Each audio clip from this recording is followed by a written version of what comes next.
Slavery in the 21st century. Many of us would think of slavery as slavery to technology, slavery to our devices. My biggest worry as being a person who's grown up in both the 20th and the 21st century, the last generation to play outside, I worry that technology has made us less empathetic towards real human emotions and the human experience in general. With companies such as Facebook creating metaverses, with users having to create their own characters and avatars in which they can't exclude the imperfections of their real life. In a way, technology might be genuinely getting in the way of people's abilities to be able to create authentic connections with each other, since being empathetic demands that you step outside of oneself. But how might this phenomenon of us having our devices in our hands and access to social media at all times impact the experience of being human? Should we be wary of technology's rapid rise? Well, I personally never thought that I would live to see the day that the meta-human being be auctioned off for ownership like in the slave trade of the mid-17th century. Well, that is exactly what happened with the META SLAVE NFTs, which had black people across the globe absolutely enraged. But you've probably not even heard about it, because it was not so promptly removed. The selling of computer-generated black people with assigned numbers auctioned off to the highest bidder. But are these just pictures of black people for sale, or is it something far more sinister? As technology advances and augmented reality becomes more a part of our human experience, where do we draw the lines between morality and artistic expression? How far is too far? And in the 21st century, do we really own anything? We'll be discussing all of this and so much more in my video essay, Meta Slaves, the NFT Slave Auction.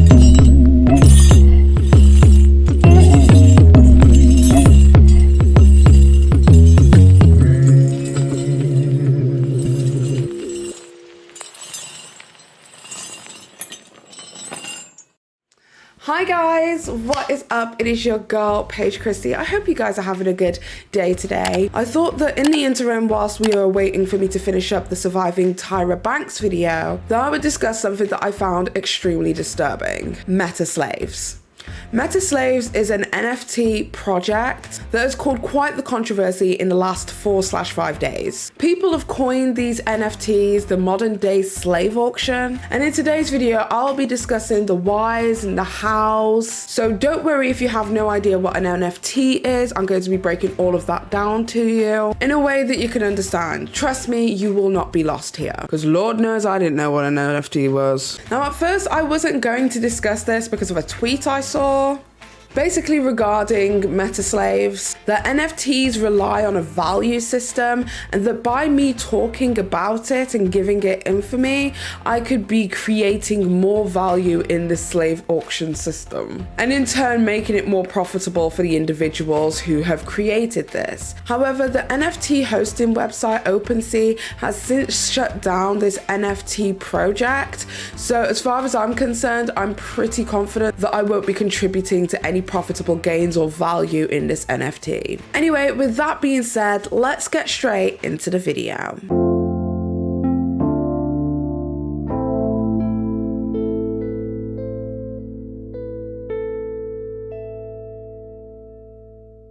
In simple terms, NFT stands for non-fungible token, the keyword being fungible. Fungible stands for a good that can be swapped for another good within the same asset class. For example, if you were to have £100 and I was to have 5 £20 notes, we would be able to exchange that and you wouldn't have a problem with it because nobody would be losing out, because the exchange is equal to the sum of that figure. So with that, the Great British Pound is fungible.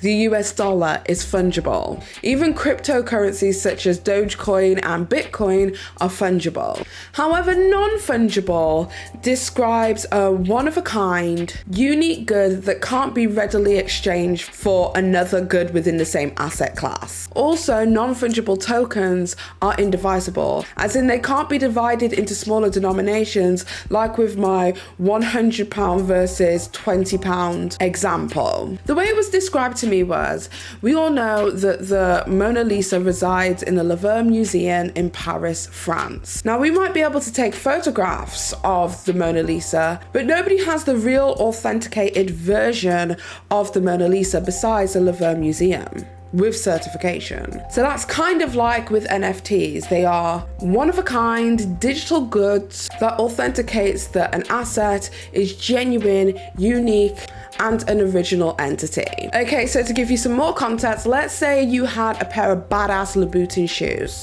and they were one of a kind and specifically made for you and tailored by Louboutin. And you also owned a certificate that said that this was one of a kind, only ever made once just for you. I mean, a girl can dream. Well, in that exact same way, NFTs are digitally certified assets. So that can be animations, GIFs, drawings, audio files, memes, tweets. So just like the Louboutin shoes, NFTs can appeal to collectors because they come with a digital certification of authenticity that proves that it's real and it's genuine. So why not just get a normal certificate? Well, because money. Cryptocurrencies such as Ethereum and Bitcoin run on a blockchain. So a blockchain is a peer-to-peer network that uses complex encryptions and algorithms to record online cryptocurrency transactions. The blockchain cuts out the need for centralized institutions such as the bank. Because whenever somebody sends or receives a Bitcoin, it's recorded on a public ledger that uses an insane amount of computing power to ensure the transaction itself is legitimate. As well as that, each NFT on the Ethereum blockchain has a unique ID that basically stores data such as who created it, its price history, and most importantly, it becomes somewhat of a digital passport for the item. So for instance, you can go online and search up houses for sale and find out how many previous owners the house has had, how much it was sold for, if it's increased or decreased in value. So essentially, with the world going pretty much digital, and many artists now are digital artists, you're less likely to see a lot of digital art for print because I guess digital art looks good digitally. So an NFT is just an entry into a fancy database somewhere out there asserting that this is authentic and real. And not just that, it's that you own the artwork. I hope I made that easier to understand because I know it's a lot of information, but I honestly couldn't go through talking about this story without actually breaking down what an NFT is for people who may not understand. And they are essentially fancy certificates that are stored online using money that isn't real, that don't come from no bank. Jesus Christ, I could have said that to begin with.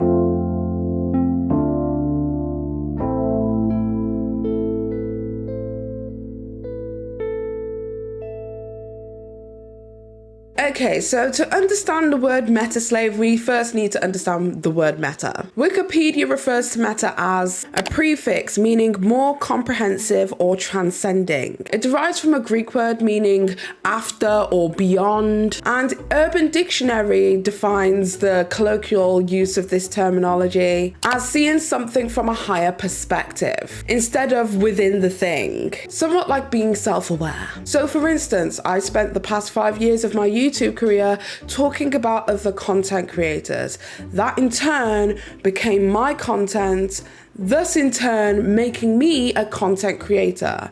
That's meta. Another example of this could refer to metadata. Metadata is data that is collected from your device and then stored on another database. So essentially, it's a database of a database. That's meta. I hope you're following. However, the terminology meta has a brand new meaning when we apply it to the gaming industry. It's used as a form of slang in gaming culture. The use of the term meta slave in gaming is not new. Meta slave is a popular term that typically refers to a player who will follow the meta, resulting in them playing in the exact same way every single time. So basically, meta slave in gaming describes a user who plays with absolutely no variance, and that their gameplay is always the same and so basic in every way with almost exactly the same outcome. This almost docile form of gameplay meant that the meta wasn't in reference to transcendence or beyond the self as defined on Wikipedia. The meta was to show that the individual could not see beyond themselves, or a style of gameplay that meant that they weren't working unless it wasn't advantageous to them. So we have the meta slave in gaming, which is a submissive, compliant form of gaming where they work only to get the best results, only following the rules in the most controlled yet unassertable way possible. What if I was to tell you that the obedience structure needed from the meta slave, a slave to the system, was exactly the structure needed for the modern day slave auction, and the ownership of your own human devoid of emotions or even consciousness could be a few clicks and some cryptocurrency away?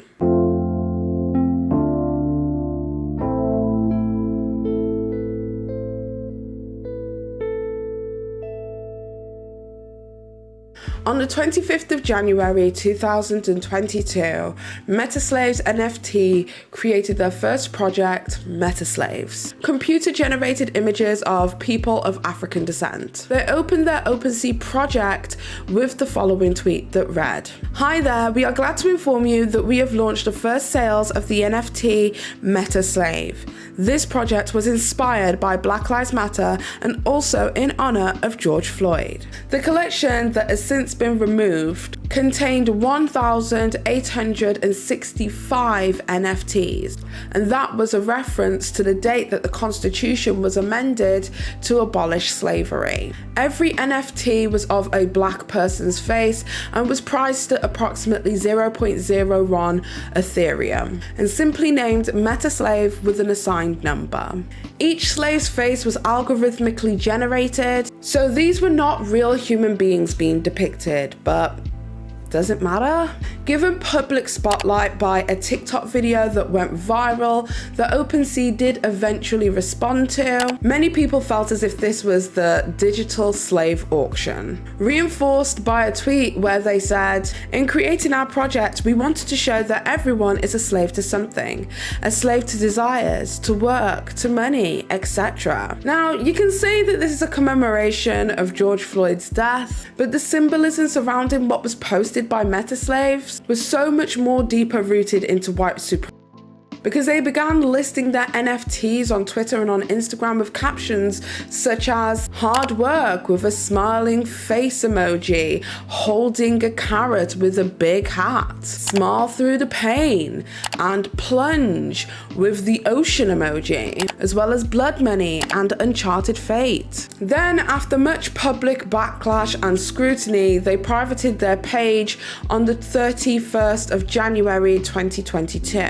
And then that's when they decided to give everyone the "everyone's a slave to something" rationale. According to OpenSea, the hosting website for these NFTs, there was a total of 971 NFTs uploaded to OpenSea, all under the name of META Slave, all depicting black humans. Horrifically though, the first NFT was that they posted to the META Slave database was an image of George Floyd titled "I Can't Breathe," which they were trying to sell for 25 Ethereum, which is the equivalent to almost $70,000 US.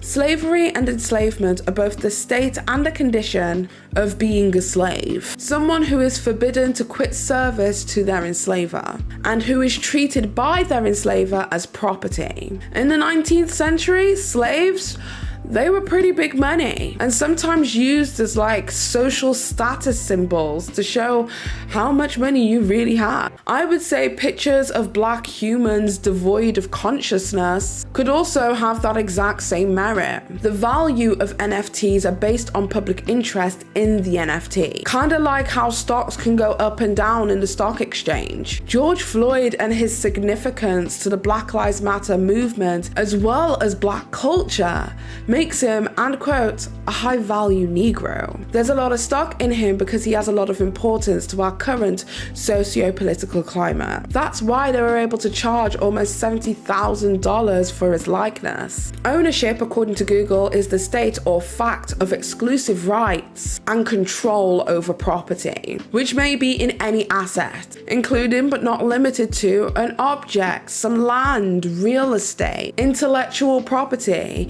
and in the 19th century, humans. But of course, nowadays you can't get your very own pet human.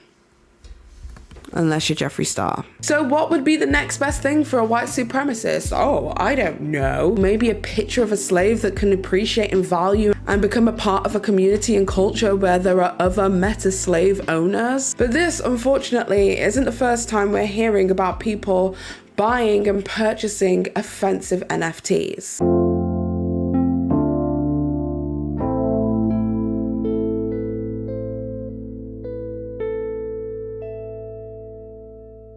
Last year, a crypto art line known as the Floydies launched, selling NFTs of police brutality victim George Floyd. In different outfits such as police uniform, people were so enraged that OpenSea decided to take down the entire project. So the Floydies decided to move over their project to scatter.art. When the Floydies project was available on OpenSea, before it was taken down, the Paige profile stated that the project exists as a celebration of George Floyd's life and that purchasing one of their NFTs is a great way to express yourself and your beliefs. However, just one look at the Floydies, and it's clear to see the way in which they're choosing to immortalize George Floyd wasn't in a respectful way, but just in a way to troll the internet. The website OpenSea that hosted the Meta Slaves project, as well as the Floydies project at one point, have come under fire for something else as well in October 2021. Because at that time, some of their most popular NFTs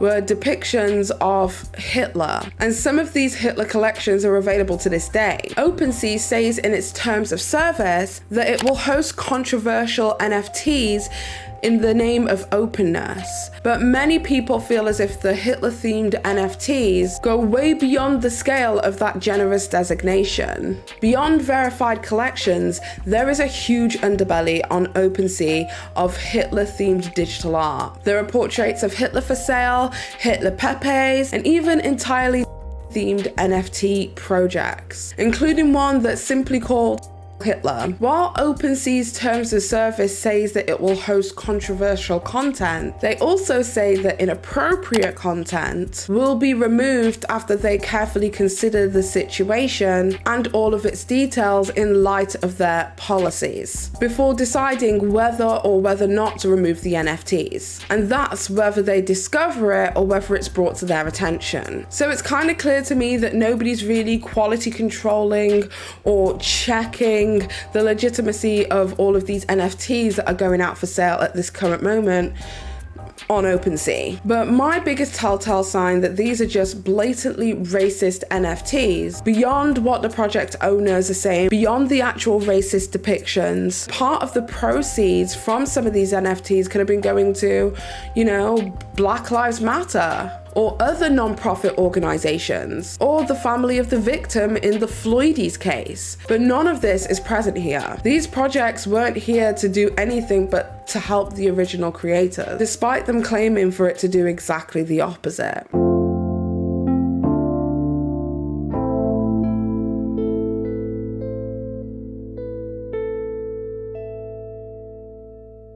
Now, I'm a big believer that art imitates reality, that sometimes offensive art mimics real life.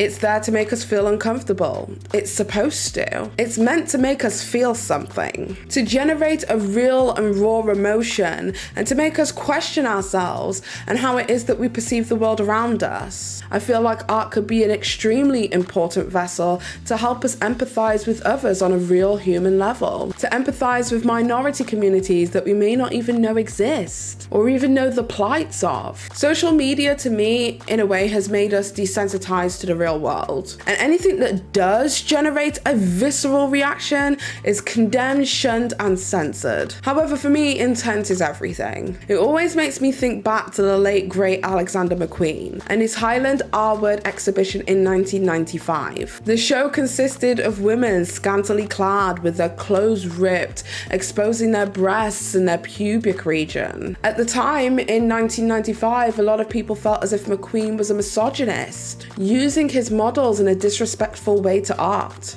in a disrespectful way to fashion. Some even expressed that his exhibition was glamorizing R-word culture. But Alexander McQueen's depiction of his clothing and his models was to put a spotlight on ethnic cleansing in the 18th century, and comes from a real, organic, raw place of having to watch his older sister be involved in domestic violence. In this exhibition, his clothes weren't for sale. This was art. I was very close to my oldest sister, who was badly beaten up by her husband. And when you're 8 years old and you're seeing your sister strangled by her husband, who's now dead, thank God, you know, all you want to do is make women look stronger. Mainly because the Highland is one of those fashion shows that has become so legendary you sort of doubt that it ever existed. This show was his fourth show, and if I remember rightly, in those days, he wasn't really even making clothes to sell. You know, you didn't actually see these clothes hanging in stores. This was an image-building exercise. The story he was inspired by for this particular collection related to an incident in the mid-18th century when the English army committed an act of what was essentially ethnic cleansing. So McQueen's models were battered and bruised and their clothes were torn, and that definitely contributed to the very controversial nature of the show at the time. It looked like he was treating women as objects. That was an accusation that came round and around quite often with him. No, they couldn't be further away from the truth. If people do say I portray women like that, it's because I want to portray the way the society still sees women in some ways, not the way I see women. You know, my sisters are very strong now. They're very all independent women. And, you know, I love them dearly. I'm never, you know, that really pissed me off, actually, being called a misogynist, because, you know, I'm an Nancy. As a theatre graduate, I live and I die by the words of Stanislavski, and he said something that has always resonated with me. He said, "Love art in yourself and not yourself in art." Every person who is really an artist desires to create inside of himself a deeper, more interesting life than the one that surrounds him. Art is meant to have meaning. It's meant to emote feelings. Whilst there is a lot of controversy surrounding the NFT ecosystem and if it's even necessary, I can see some merit to it, even if it's draining our world's literal resources. It protects digital artists from theft and allows them to generate authentication for their work, which I believe is extremely important. And it also provides ownership in a world where we own nothing. We aren't buying DVDs, we have Netflix and Hulu. We aren't buying music, we have Spotify and Apple Music. Long gone are the days of going to H&M or Blockbuster and picking up a CD or a VHS tape. Everything is a subscription of some sort, and when you stop paying for your subscription, the goods go with it. You could create a music library of thousands of tracks, and the moment that your Spotify bill bounces, you lose the music with it. It's all gone.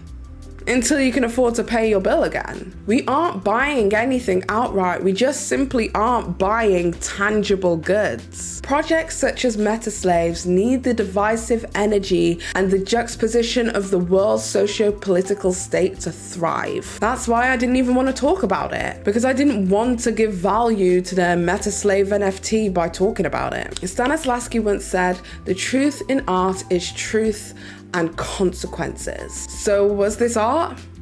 And what happened? Well, meta slaves has now turned to meta humans / superhumans and have rebranded their computer generated algorithmic art into just ownership of randomized faces from all ethnic backgrounds. And whilst tensions are high, as this is currently Black History Month in the US, people unfortunately will forget what happened. But the pain and the trauma that this will cause to Black people will live on. In a world where people can buy their very own NFT slaves and become digital slave owners, when we as a community have limited ownership over anything, even in our own communities. I feel like the perfect place to end this video is with a candid speech by Kimberly Jones, a Black Lives Matter activist who had the perfect response for the economic structure for Black people in America that resonates with all of us around the world. Let me explain to you something about economics in America.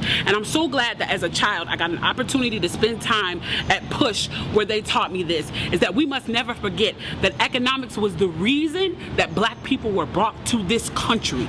We came to do the agricultural work in the South and the textile work in the North. Do you understand that? That's what we came to do. We came to do the agricultural work in the South and the textile work in the North. Now, if I right now decided that I wanted to play Monopoly with you, and for 400 rounds of playing Monopoly, I didn't allow you to have any money, I didn't allow you to have anything on the board, I didn't allow for you to have anything.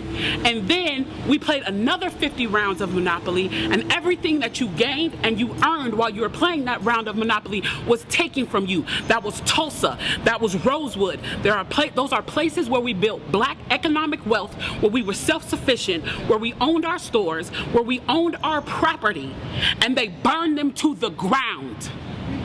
So that's 450 years.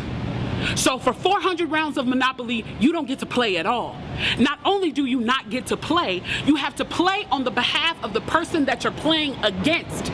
You have to play and make money and earn wealth for them, and then you have to turn it over to them. So then for 50 years, you finally get a little bit and you're allowed to play. And every time that they don't like the way that you're playing, or that you're catching up, or that you're doing something to be self-sufficient, they burn your game. They burn your cards. They burn your Monopoly money. And then finally at the release and the onset of that, they allow you to play and they say, okay, now you catch up. Now at this point, the only way you're going to catch up in the game is if the person shares the wealth, correct? But what if every time you share the wealth, then there's psychological warfare against you to say, oh, you're an equal opportunity hire. So if I played 400 rounds of Monopoly with you and I had to play and give you every dime that I made, and then for 50 years, every time that I played, if you didn't like what I did, you got to burn it like they did in Tulsa and like they did in Rosewood, how can you win? How can you win? You can't win. The game is fixed. So when they say, why do you burn down the community? Why do you burn down your own neighborhood? It's not ours. We don't own anything.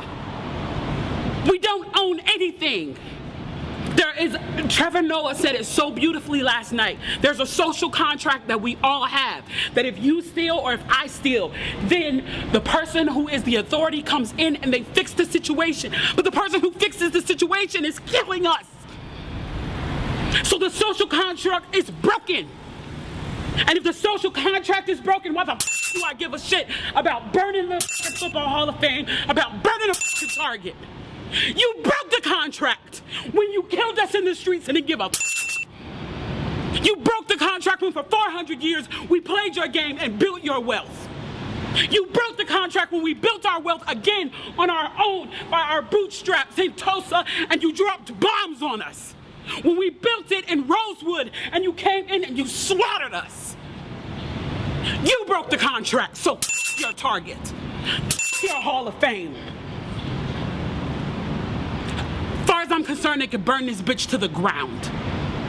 And it still wouldn't be enough. And they are lucky that what black people are looking for is equality and not revenge.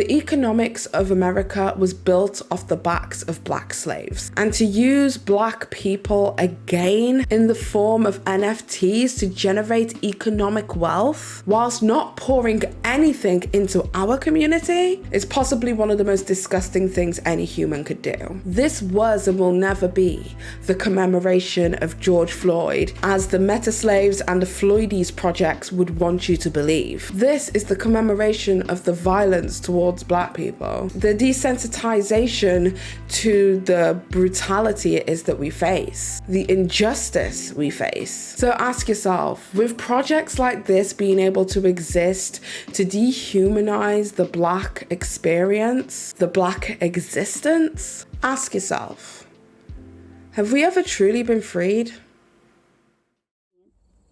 Been slaves all our lives. My mother was a slave, sister was a slave, father was a slave. We were slaves. We belonged to people.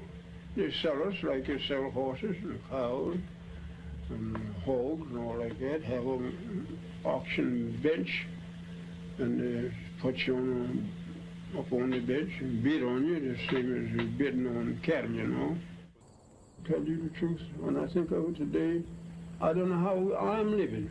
Mom and them didn't know where to go. You see, after freedom go, just like he turned something out, you know, didn't know where to go. Thank you guys so much for listening to this. I know this is kind of like a dark topic, and I really didn't want to do like such a dark topic, but just, you know, when you see something, you're like, I've got to speak on this. And the moment that OpenSea had taken down the NFTs and they'd rebranded and stuff, I thought, okay, there's no value in this anymore. Because unfortunately what we saw in the case of the Floydies is that the moment it was taken down from OpenSea and then was put on to scatter.art, the Floydies NFT literally doubled in value. Like at this very moment in time, you cannot get a Floydie for anything less than like $600. And these NFTs have become somewhat of a badge of honor for white, and it fucking sucks. But although this was an emotionally taxing video, I hope that some of you who may not have known this information in regards to NFTs, the Meta Slaves, Floydies, or even just, you know, the history of black oppression in America and around the world, hopefully you guys were able to learn a little bit something today. And I hope that my audience, my predominantly white audience, will go forth and be better white allies. Because I know you can. I know you can, bitch. With that being said, I also just wanted to mention, thank you guys who have come over and supported me by joining my subscription over here on YouTube. And I also wanted to point out to you guys that I do have a Patreon as well, and I will be uploading content over there too. So definitely go and check out the Patreon, because obviously that will support me creating the kind of content it is that I want to do, because I don't know whether this is going to be monetized or not. We'll figure it out. But beyond that, I just want to say thank you guys for all of your support recently and all of the new channel subscribers. I really appreciate the new growth with the new changes to my channel. With that being said, I hope you guys have an amazing day or evening, whatever the hell it is you're doing. And until next time, you beautiful, amazing, sparkling, badass bitches. It's been Paige. Bye.